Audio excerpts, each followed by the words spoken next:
What's up guys, Kellen back here with Inside Out Precision. Today we are reviewing the new knock-on NTN 33 from PSE. So this is John Dudley's new flagship bow. A couple different things with it that are a little bit different than the NXT Evo 33, although spec-wise it's pretty much identical. In fact, it is identical, other than the draw length. So basically this is an NXT Evo 33 that's green with Subalpine limbs and green strings. So to get into the specs, this bow is 33 inches axle to axle, has a 7-inch brace height. It IBOs at 322, although when I tested the NXT 33, it actually kind of overperformed that, so I would assume this would do the same thing. You still have the Evolve cam system, which is the same cam system that's on all their flagship bows this year. Really nice cam system, very smooth to draw, smooth on the shot, efficient with heavy arrows. So I really like that cam system.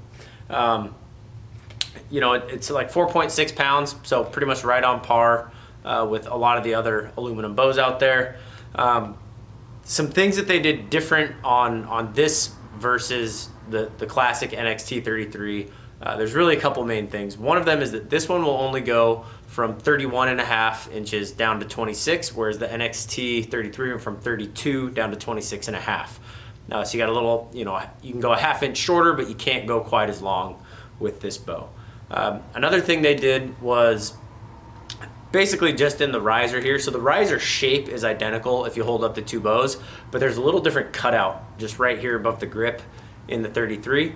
I don't know if that was just to maybe add a little different feel. Obviously they worked with John Dudley on this, and he probably, kind of played around with some different ideas till he found one he liked.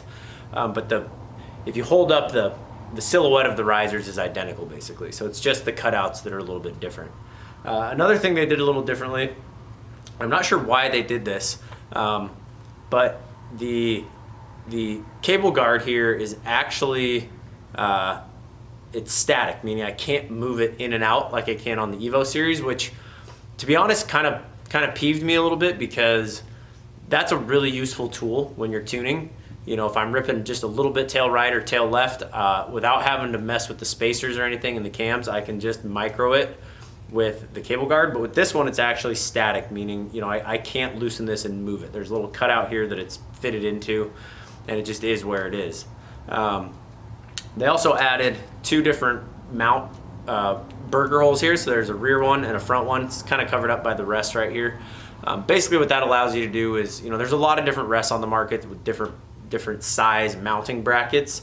So if you want to run your rest a little further back, it gives you that option. Or if you have a rest that maybe sits too far behind the shelf, you can run a little further forward with the forward mounting hole. They also added this little dish right here on the riser, which sounds nice, but it actually makes it really hard to stick an arrow saddle on there. You pretty much have to just felt it, which doesn't hold the arrow quite as well, in my opinion. But it looks good, and it makes lining up center shot really easy, which is nice. Still got the synthetic grip on here, which you can take off, and then it's just going to be your standard, aluminum riser grip, which I actually prefer. You might wrap it with like some hockey tape or a tennis handle, something like that. But you have the option, which is nice. They also added these little mounting holes right here on either side.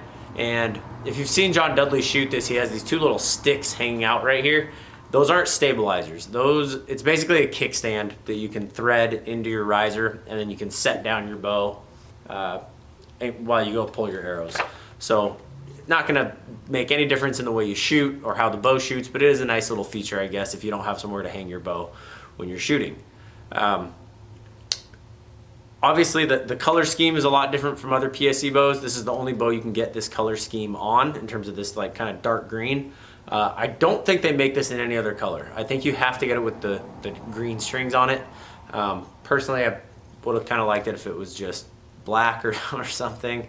It's a little loud, but that's just a personal opinion.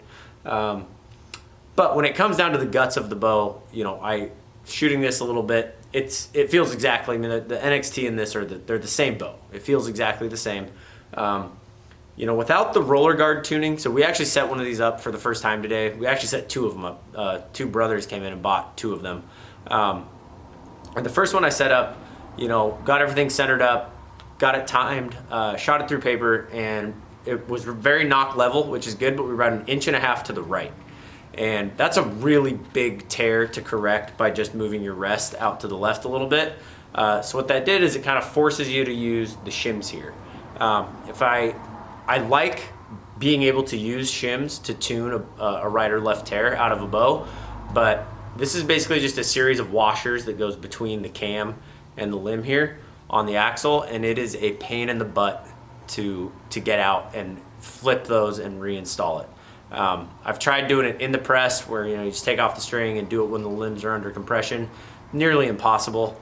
You always end up dropping the little washers and then you can't find them, or you crush one getting the axle back through. So I found the easiest way, if you're going to do that, is to just remove both the control cables on either side, take the string off, and just completely let those limbs go lax. Pull it out of the press, put it on the counter, take out your axles, swap them, put it back together. So it's a little bit of a process. Luckily we were slow today. If that was a Saturday and we were slammed, as a technician, it's really hard to take like 45 minutes just to swap cam spacers. It really kills our efficiency as a pro shop. So I think PSE has heard this. I know a few dealers that have kind of voiced this, so hopefully they come out with something that's a little bit easier to swap out. That being said, all I had to do was swap the spacers. So the cams were both pushed all the way to the left, meaning the bigger spacers were on the right. So on the top cam, I just swapped the two bigger spacers to the left side of the cam, pushing it to the right, and it corrected 1.5 inch tear, which that's good. If I had to do both of them, that would have just been another 25 or 30 minutes of me pulling stuff apart. And it's a little disconcerting, I think, when people don't know what you're doing and they pull this brand new bow off a shelf and all of a sudden it's in pieces on the counter. But that's the way they're designed to be tuned. Like I said, it would be nice if they still had the cable guard that I could move in and out, but it doesn't, so we made do. Once that was done, tuned up great. No issues with the way it tuned, shot a perfect hole, got him sighted in. He was smashing arrows first round. So definitely a shooter of a bow. There's a little bit of an upcharge if you go with this versus the NXT 33. So if you're a big fan of the color scheme and you want those extra little bells and whistles like the mounting hole and the kickstand threads, might be the bow for you. So anyway, I'm gonna go set up the chronograph. As usual, I'm gonna have a multitude of arrows, in the mid 500s down to the high 300s, like 380s. So we'll see what this thing can do speed-wise. So I'm gonna go get the chronograph set up and we'll let this baby bark. All right, guys, so I got the chronograph set up here. This is at 28 inches and 70 pounds. Had to take about a half turn out of it to get it down to 70. So it comes, like most bows, out of the box at like 71, 72. So like I said, this is 28 inches. It was already set at 28, so rather than switching it back, I'm just gonna start this review at 28. This first arrow is 532 grains. Now keep in mind, this is a right-handed bow and I am left-handed, so it's probably gonna look like it draws a lot harder than it does. But these bows draw really, really smoothly. So 532 grains. 249. This next arrow is a 492 grain arrow.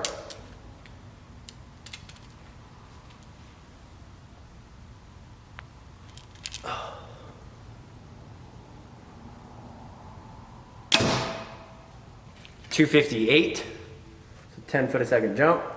This is a 475 grain arrow.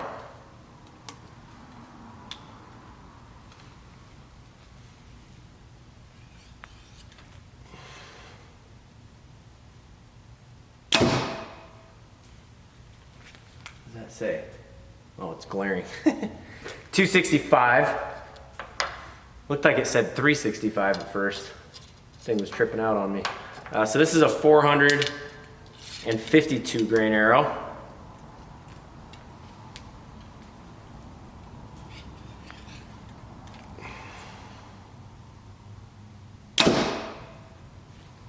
.270.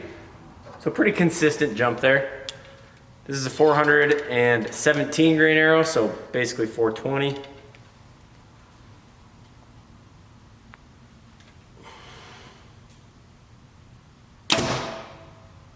.280 on the dot. And this is a really, really light arrow. This is 369 grains, so 370 grains.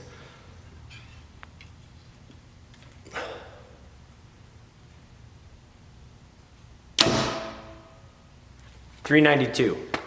So pretty big jump there. Or sorry, 292. So that's about what I expected. You know, at 28 inches with those real heavy arrows, not real fast, but that's kind of the nature of the beast. Like I said, this bow IBOs at 322, but I'm gonna bump it up to 30 inches now, and we're gonna shoot that same set of arrows and see kind of what the speed difference is there. All right, so got it adjusted back out to 30 inches. Should get significantly more speed with this, obviously. So the first arrow, this is 532 grains. Definitely got a little more of a hump at that draw length. 263. This is a 490 grain arrow, or 492, I think, 490 or 492.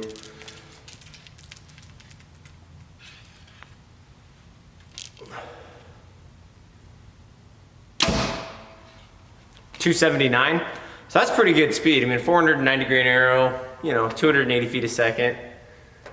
For a bow that only IBOs at 322, that's pretty impressive actually. You know, that's only a few feet a second slower than bows that IBO at like 340 a lot of the time.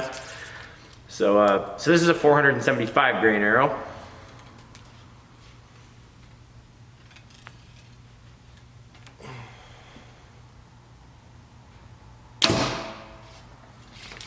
.284, so not a big jump there. This is a 400, or excuse me, this is a 450 grain arrow.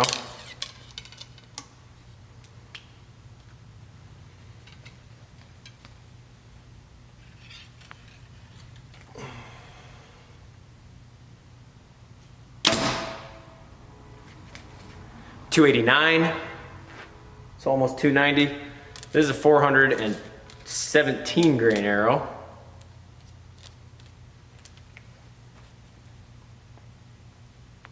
Oh man, get that in there. I'm running out of gas.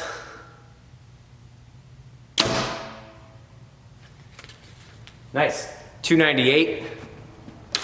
And this one, I'm hoping this is long enough to actually shoot off of this.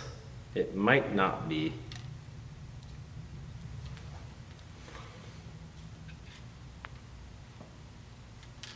It's close, really close. Woo, that's about as close as I can get. It's on the insert. So this is 369 grain arrow. 315. So, pretty much on par with like what the Evo NXT33 was. I think I had a little different arrow weights. But if you hop over and watch that review, you can see what that bow does as well. It's a little ways down on our playlist because it was towards the beginning of the year. PSEs were some of the first bows we got actually. But I think it's a really nice bow. Again, if you like the Evo NXT33, you'll like the way this bow shoots. They literally feel identical. This just has a couple more bells and whistles. You know, I really like the riser color. Personally, I could do without the green strings, but that's just a personal preference. So if you have any questions or comments, please feel free to comment below or hit us up on Instagram. We're getting a lot of traffic in the comments lately, so I'm trying to get to everybody. If I don't get back to you, please don't take it personally. I just, you know, sometimes I'll open a message when I'm at work or something, and then a customer comes in and you know, it gets marked as read, and then I get 30 more on top of it, and you just kind of get lost in the sauce, as they say. So I apologize if I haven't got back to you. You know, if I don't get back to you within a week or so, please send me, you know, a reminder message or just say, hey, you know, if you didn't see this earlier, here's what I got. And I'll do my best to get back to you guys. So thank you so much for watching. As usual, keep them in the middle. Remember, precision is a decision, and I'll see you on the range.